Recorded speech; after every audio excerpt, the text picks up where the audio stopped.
এই যে আমার ওসমান হাদি ভাইকে যিনি হত্যা করেছেন, আপনারা সকলেই জানেন এই ওসমান হাদিকে যিনি হত্যা করেছেন এ ছিল একটা ফ্যাসিস্টের দোসর, ছাত্রলীগের একটা গুন্ডা। এই গুন্ডাকে অ্যারেস্ট করা হয়েছিল, আবার কিছু লোকের মাধ্যম দিয়ে এই গুন্ডা জামিন পেয়েছে। জামিন পাওয়ার পরে আমার ওসমান হাদি ভাইকে শুট করে বন্দুক দিয়ে তাকে হত্যা করে ফেলেছে। আমার ভাইয়েরা, কয়েকটা দিন থেকে সারা বাংলাদেশের নিউজ একটাই, ওসমান হাদি ভাই। এই ওসমান হাদি ঘরে ঘরে তৈরি হতে হবে। আপনাকে ওসমান হাদির ভূমিকা আবার রাখতে হবে, কারণ ওসমান হাদি ন্যায়ের পক্ষে কথা বলেছে, বাংলাদেশের পক্ষে কথা বলেছে, ভারতের আধিক্যতার বিরুদ্ধে কথা বলেছে।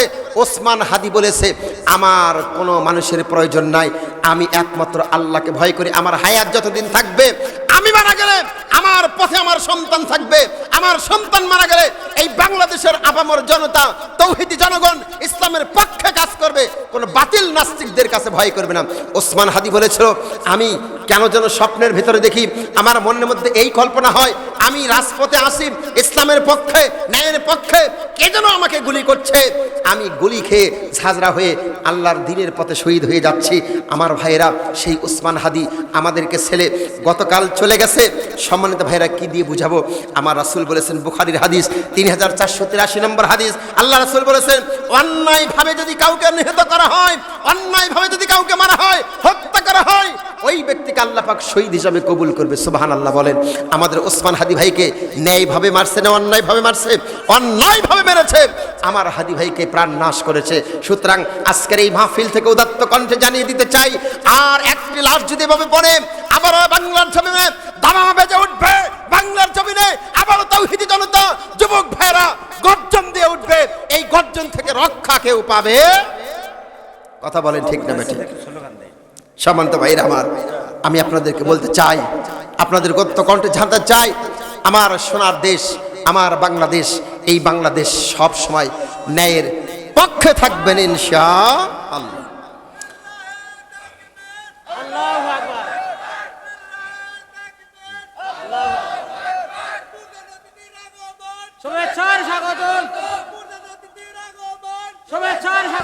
আইন মানছো কার মানছে না আইন?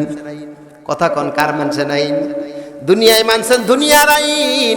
আল্লাহ বলবে, চিটার বাটপার, আমি আল্লাহর আইন দুনিয়াতে চলে নাই, চলার জন্য সহযোগিতা করো নাই। যেহেতু তুমি আমি আল্লাহর আইন মানো নাই, আমি আল্লাহর আইন মতো চলো নাই, বান্দায় আমার রেডি হও, ফেরেশতাদেরকে হুকুম দেবে, পিটুনি শুরু হবে। কথা বলো ঠিক না বেঠিক? 2 নম্বর প্রশ্ন করবে, ওমা দিনুকা, বল বল বল তোমার দিন কি? এখন আমরা দিন মানে শুধু ইসলাম বুঝি না রে বন্ধু, না। দিন মানে ইসলাম সব ঠিক আছে, তবে দিনের আসল অর্থ হচ্ছে তোমার রাস্তা কোনটা, কোন রাস্তায় চলছো, কোন পথে চলছো, কোন দিকে চলছো। আমি আল্লাহ রাস্তায় চলছো না অন্য পথে চলছো? আল্লাহর পথে না চলে যদি তুমি দুনিয়ার মানুষের দেখানো রাস্তায় চলে থাকো, কিয়ামতের কঠিন দিনে ধরা খাইবা, কবরের মধ্যে ধরা খাইবা। 3 নম্বর বলবে, ওমান নাবিয়ুকা, তোমার নবী কে, তোমার নেতা কে? তুমি তো এই দুনিয়াতে বহু নেতার পিছে ঘুরছো, কিন্তু নবীর পথে তুমি চলো নাই, নবীর পথে তুমি ঘোরো নাই। সেদিন কবরের মধ্যে ধরা খাবেন কিনা?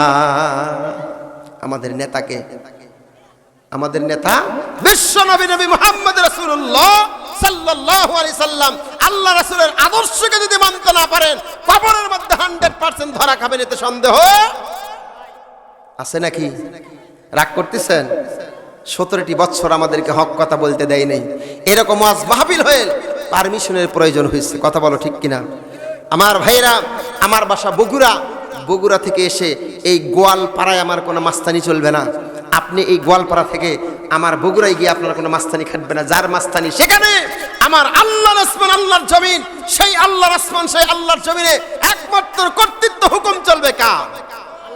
আওয়াজ দিয়ে বলেন কার? আল্লাহ। তা কি চলে? তা কি চলে? আল্লাহ বলছে চুরি করলে হাত কাটতে হবে, আর এই দুনিয়ার আইন হচ্ছে কেউ যদি চুরি করে 3 মাস জেলখানায়, তার সাথে আরো 5000 টাকা জরিমানা। এখন চোর দেখছে, এটা কোনো ব্যাপার হলো? 3 মাস দেখতে দেখতেই শেষ, 5000 টাকা কোনো ব্যাপারই না। এবার চোর চুরি করে জেলখানায় ঢোকে, 3 মাস ডাকাতের সর্দারের সাথে থাকে, নিজেও ডাকাত হয়ে বের হয়। কথা বলো ঠিক না বেঠিক?